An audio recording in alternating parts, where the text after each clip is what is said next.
Let's see. Yeah, it's recording. All right. Okay, so why don't we just start? So thanks everybody to join in for this special seminar. And this is a very unique one, actually. I'm gonna let Dean introduce Kenneth, but we are very excited to have him be able to deliver this, research discussion. So, thank you. Thanks, Paul. So it's my pleasure to introduce Kenneth Choi. So Kenneth is a high school student, a junior at Ridgefield High School in Ridgefield, Connecticut. And he's participating in a program called the Research Science Institute, run by the Center for Excellence in Education. And usually during the summers, they have this program happens at MIT for 5 weeks of research and then in a 6th week where they would do other activities. But because of the COVID pandemic, the program is being run online. And so that's how I've had the pleasure of being Kenneth's research advisor this summer as part of the Research Science Institute. So Kenneth is a very precocious student. He's done a wonderful job, and you'll hear about his work he's been doing on quantum computing. The title of his talk is Constructing General Hamiltonian Ground States on a Quantum Computer Using the Projected Cooling Sensor Algorithm.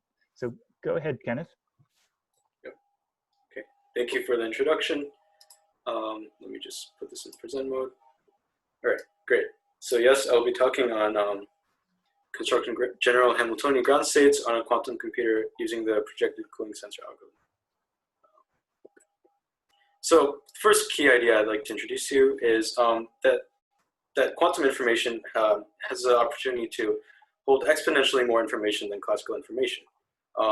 So you might notice in the classical computing realm, we have the smallest unit of computation, or the unit of computation is the bit, and it can be in a definite state of either 0 or 1. There are only 2 definite states, and these are just some of the examples of the logic gates you might see programmed with the computer.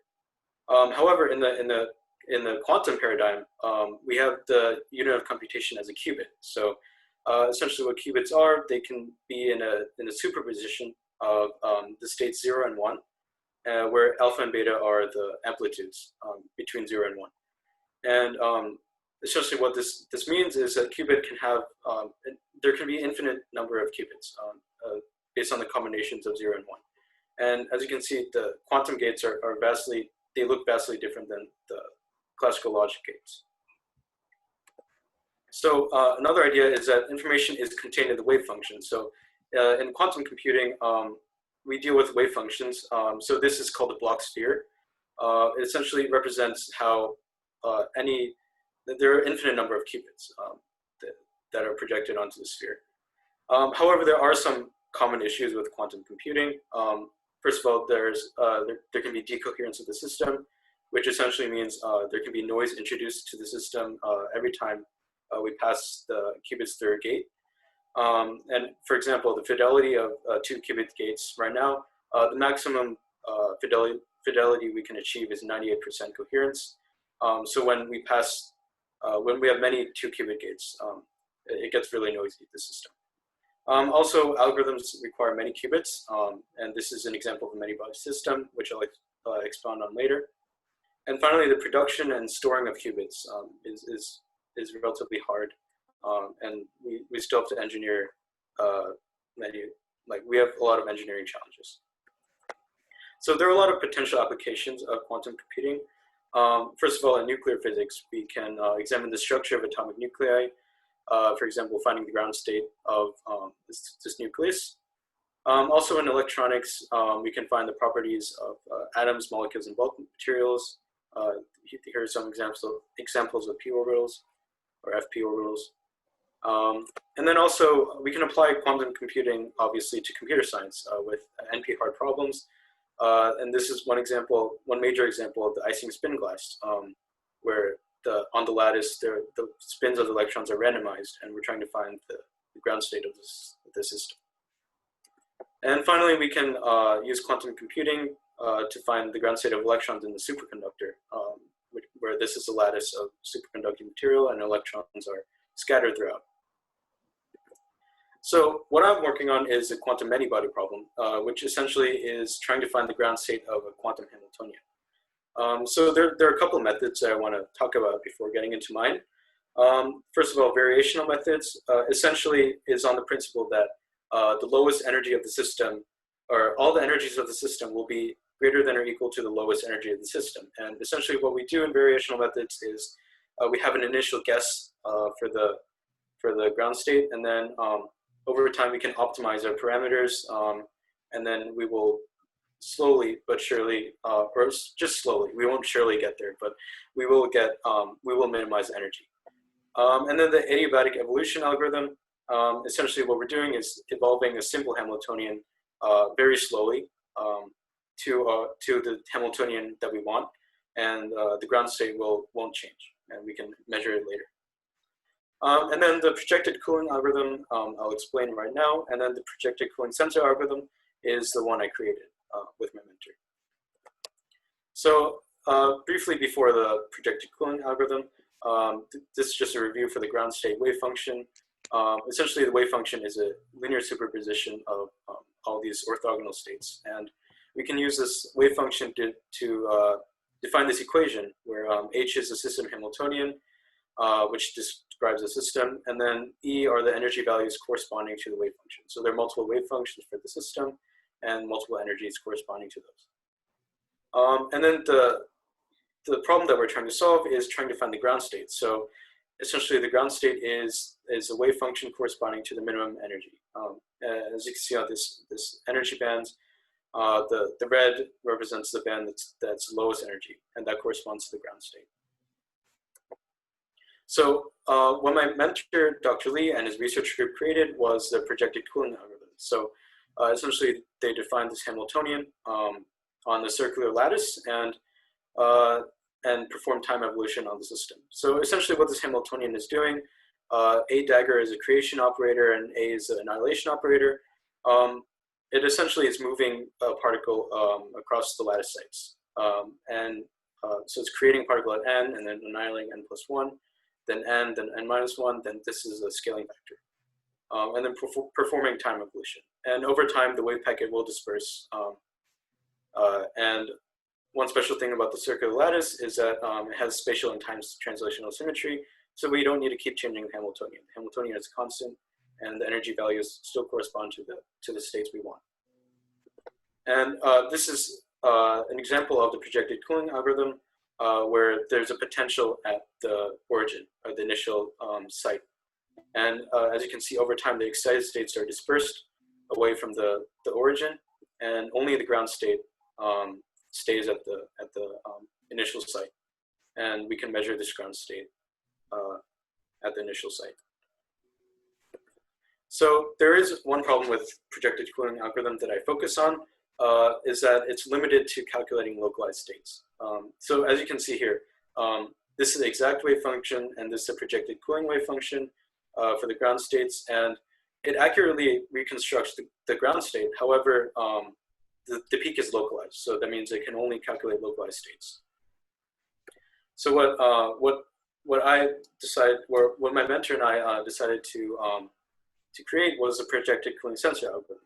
So we extend our system to a general Hamiltonian, and we call this Hamiltonian H object, and then it can be any Hermitian matrix.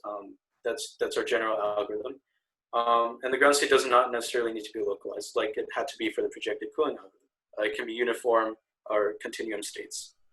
And then we use a projected cooling algorithm, the lattice I defined before.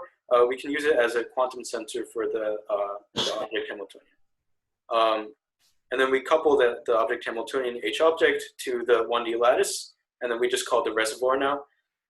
And then we make it so that the lattice, the reservoir, has potential on the sites n=0 and n=1, those two lattice sites. And the strength of the potential at these two sites is controlled by the object Hamiltonian. So the potential at these two sites has a form H object tensor the projection operator onto these two sites. So the P of 0 and 1 is a projection operator onto these two sites. And just to clarify that there is only one particle in the 1D reservoir. So we're only tracking one particle. So, the sensor algorithm acts as a quantum sensor, and by definition, the total system Hamiltonian has this form. H total is the sum of the kinetic energy of the reservoir plus the potential at the reservoir, which we defined as a tensor product between the object Hamiltonian and the projection operator. And then the eigenstates of the system are just the wave function defined by the object energies tensor the wave function on the reservoir defined by this new space. And you can see that we coupled our object Hamiltonian to the lattice sites or the reservoir sites and to 0 and 1. So essentially what happens is when the energies of the object are less than 0, the reservoir ground state becomes localized. So that's exactly what we want to do to perform projected cooling on the reservoir. So a few things we need to do before we actually run the algorithm is shift the object Hamiltonian. The reason why is because we don't we want the ground state to be negative and all the other energies corresponding to the other states to be positive. So we can only detect the ground state. So we do shift the object Hamiltonian by a constant so that the ground state is a negative or has a negative energy. And we do this, but however, we don't want the largest energies to be too large and positive. Because what will happen is that localized states will form on top of the continuum band. So we want this ground state below the continuum, but we don't want the localized state to form on top because they'll generate unnecessary noise. So to remove the problem, we rescale the object Hamiltonian such that the largest energy is less than or equal to 1 in lattice units. And then just to note that we use mass equals 1 for all of these calculations. And I'll talk more about localized states at the top of the band later. So this is just a step-by-step process of simulating the projected cooling sensor algorithm. First, we shift and scale the object Hamiltonian. Then we initialize the reservoir in the state at the sites 0 and 1. And then we perform time evolution on the initial state on however much time it takes to converge. And then we finally, we measure the projection operator at these two states, or at these two sites, 0 and 1, and then we can get the ground state by doing that. And then finally, we can repeat as needed, starting with step 2. So here are the results for the Pauli-Z matrix. So as you can see, the ground state is represented by the down spin for the Pauli-Z matrix, and it converges relatively quickly to the ground state.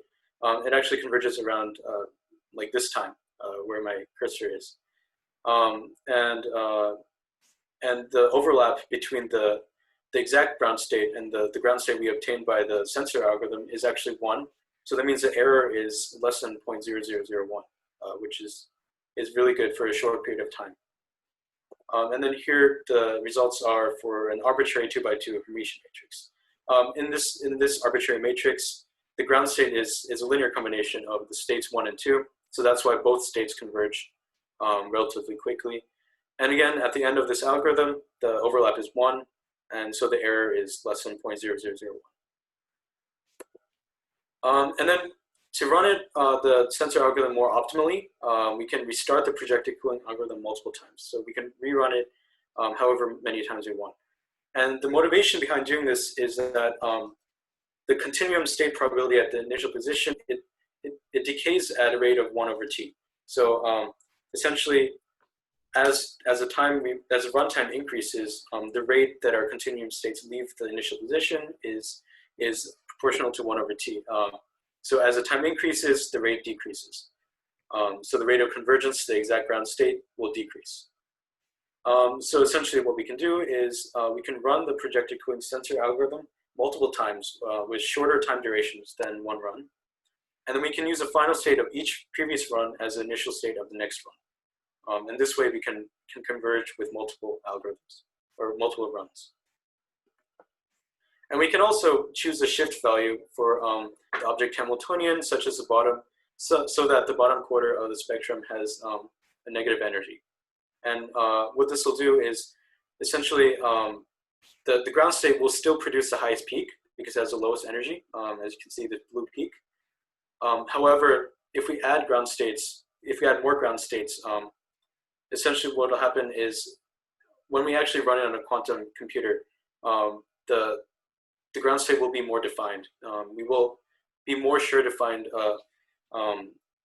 the probability of finding the peak or the ground state at the origin will be higher because we're adding more potential at the initial states.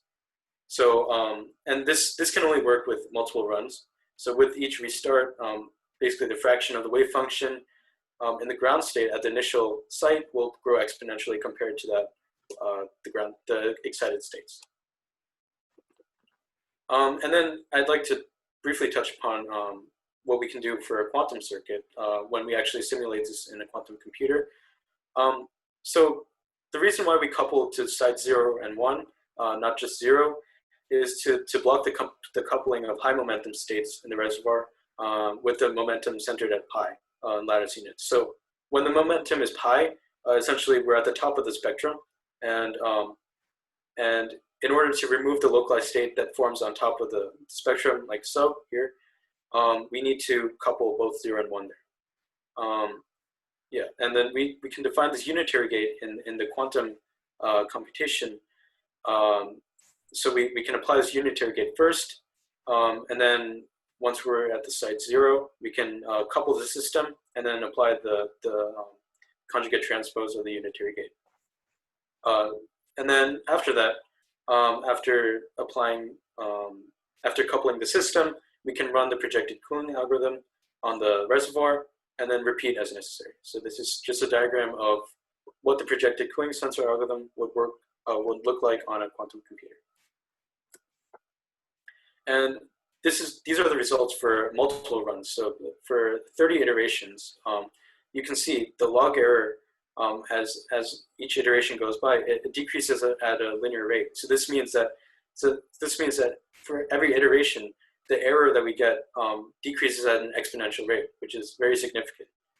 So this is for the Pauli-Z matrix, and we can do this for any arbitrary matrix. So this is for a 10 by 10. So this is these data are showing that for a random initial state, we're obviously not starting with a high overlap between the state that we get and the exact state. And just one thing to note that we divide all components with the component of the largest magnitude, so it's easy to see what we're identifying the components of. Yeah, so this is for a 10 by 10 matrix, and it's obvious to see that the random initial state is not matching the exact ground state that we want. However, after one run, it's significantly more accurate. We get an overlap of almost 0.8, and although the projected cooling sensor algorithm still recognizes the first component as the highest magnitude component instead of this component that we should get, but the shifting is just off. But the overlap is in real life, or in reality, is very high. And then after 2 runs, you can see that we get the same component for the projected cooling sensor algorithm and the exact ground state. So for both wave functions that we output, that the component with the highest magnitude are the same, and we get closer and closer every time we run the algorithm. And this is for 3 runs. Again, we're getting pretty close to the 10th digit. And then again, and then finally, after 5 runs, our overlap is 0.9992. And comparing the projected cooling sensor algorithm output to the exact ground state, we have virtually reconstructed the ground state. And then just continuing on the trend, for an arbitrary 30 by 30 matrix, you can see the log error still decreases linearly. So we have an exponential decrease in error. And then also for a 50 by 50 matrix, there's an exponential decrease in error. So these results are all significant, and there are some comments and questions that we need to explore later. So like I just said, the convergence to the ground state that we get with this algorithm is exponential. And this can be The classical analog to this is basically the Euclidean time projection, e to the negative Hamiltonian times t, in classical computations. One thing to note that is that quantum computing results are probabilistic. So in order to actually implement this on a quantum computer, we need to repeat the algorithm many more times in order to achieve a significant probability at the initial site. And also for large-scale systems, we need to start at a reasonable initial state, or else we will never converge to the ground state. So what we can do is we can use variational methods first, like I described before, to minimize the energy as much as we can, and then use that state that we get out as initial state guess for our sensor algorithm. And some open questions are, can we achieve quantum supremacy over classical calculations for some quantum Hamiltonian? We will explore this further, but it requires more investigation. And also, can we achieve polynomial computational scaling with the size of any quantum antibody system? So this kind of relates to the NP problem that I described before. And this is possible, but we need more investigation of this too. So thank you for listening, and I'd like to thank my mentor, Dr. Lee, the Facility for Rare Isotope Beams, my tutor, Dr. Rickard, who's actually here right now, and Shloka Janapati and Albert Wang, obviously my Research Science Institute program, the Center for Excellence in Education, and finally MIT. Thank you. Thank you, Kenneth, for a very, very nice talk. I'm sure that there are some questions. So if you have a question, go ahead, either raise your hand in Zoom or send a chat message to us, and we'll unmute your microphone and you'll be able to talk.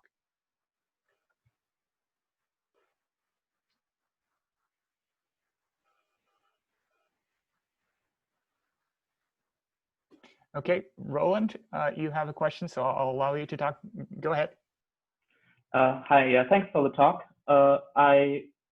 Maybe I just missed it, but it looked like the reservoir dynamics and the dynamics of your target Hamiltonian are decoupled from the way you wrote the Hamiltonian. So how are they interacting with each other? Right. Let me go back to that diagram. So essentially, what we're doing to couple we're coupling this object to the lattice sites by using the projection operator. So we're projecting wave functions onto the sites 0 and 1. And then we keep it coupled. And then we run, since the object is coupled to the reservoir, we can run projected cooling on the reservoir and finally measure the projection operator here on the lattice sites 0 and 1. After the algorithm runs, so we keep the object Hamiltonian coupled the entire time. But probably, Roland, what you're probably noticing is that the object Hamiltonian commutes with the total Hamiltonian. So that is correct. You can simultaneously diagonalize the object Hamiltonian and the total Hamiltonian. Okay, but if I run cooling then on that, doesn't that just keep the object state the same? Yeah. So if it's in an eigenstate of the object Hamiltonian, it stays in an eigenstate of the object Hamiltonian. Okay. Yeah. Thanks. Sure. Are there other questions? So while people are thinking hard about asking a lot of questions to Kenneth, I do have one quick question for you, Kenneth.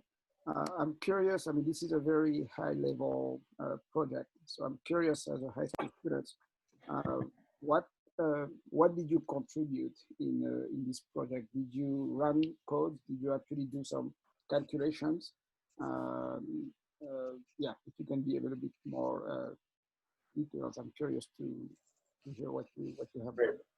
Right, so this project was very interactive between me and Dr. Lee. We essentially met every morning and or even sometimes on the weekends, and then we emailed each other throughout the day. So essentially, I obviously don't have as much knowledge in the field as Dr. Lee does.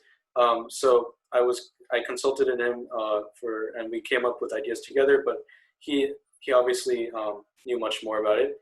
And I was mainly running my own code. Yeah, I was running my own code and running the algorithms and basically exploring the data collection by myself, and verifying it with Dr. Lee. So so he basically had the oversight, and I was working with him on that.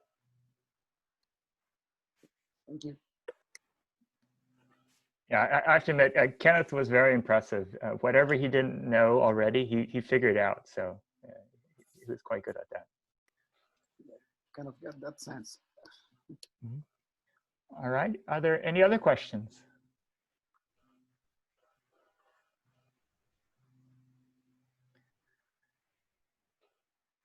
Okay.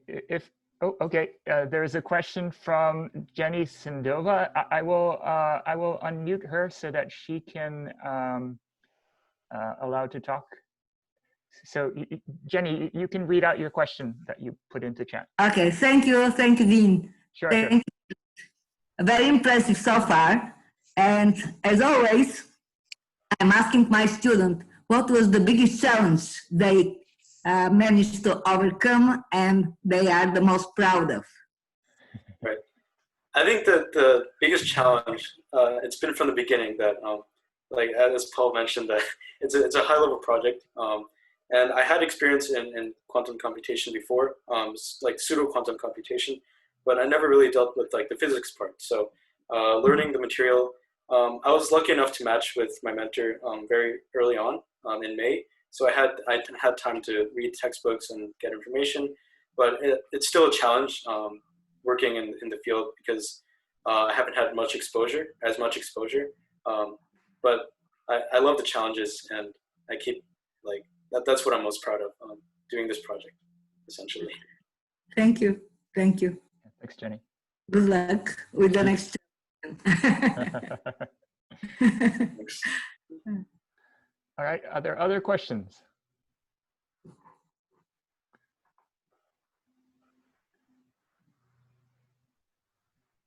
If not, let's thank Kenneth. You can put your hands together with the virtual clap if you like. Thank you very much, Kenneth. Thank you. Thank you. And thanks again for everybody attending the seminar. Looking forward to see you in the future as well. And Kenneth, congratulations. It was a fantastic talk. Thank you.